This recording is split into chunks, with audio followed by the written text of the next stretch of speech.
Good afternoon, Anne. Can you tell me where you live and what this is about? Well, I'm Ann Bernstein. I'm a Willense resident at 360 DeMott Lane in Somerset, and I've been here almost 5 years. Great. And we're talking about Passover today, right? Right. Okay. So just tell me a little bit about some of your Passover memories. Well, I remember as a youngster, must have been about 10 to 12 years old, it was a treat at the Passover table to have a little bit of wine, but of course we had to have it in seltzer. So it was almost like a spritzer. And after drinking it, I wasn't much good to help clean up because I felt weak in the knees.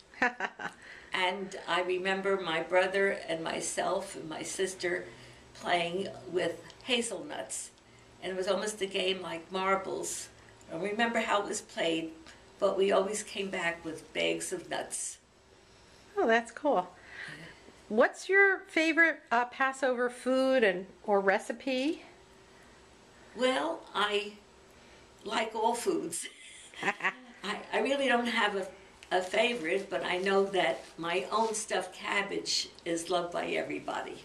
Okay. And I don't have a recipe, I just remember what I put together. All right, so what do you think you put in it? Oh, I know, I start with the ground meat.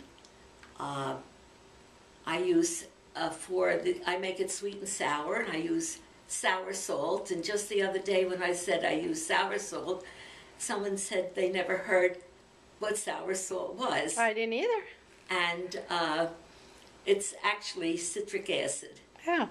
And I use that, and I sweeten it now with a Splendor. Mm-hmm. Okay. I do not use sugar. Okay, and everybody loves that recipe? Yes. And I couldn't even tell you exactly. It's about how much meat I have as to how much matzo meal I add and the rest of the ingredients. But I know you have to cook it at least 2.5 hours. And that's a family favorite? Oh, yeah. And friends? Right. And when you had Passover at your house years ago, how many people did you used to have? I always had about 12. Mm-hmm. And what if somebody called you at the last minute? Oh, they were always welcome. There you go. No problem with that. Uh-huh. And what's your family's tradition now? Well, I have it mostly with my younger daughter, who's close by. Mm-hmm. And it was interesting because a couple of years ago, I went out to Arizona to my middle daughter, and half her guests were vegetarians. Oh. And she put together things for Passover that I don't even know what was in it, but everybody sort of enjoyed what they were eating. Very nice. And my granddaughter is a strict vegetarian. Makes it a little more challenging, right? Oh, and how? Well, that's very nice. All right, is there anything else you want to say about Passover? No, but I'm looking forward to the one coming up, and I hope I can make one of the Seder nights, I'm sure, over at the Stein residence. Okay, thanks, Ann. Thanks for giving us your thoughts on Passover, and have a happy holiday. Thank you very much, you too.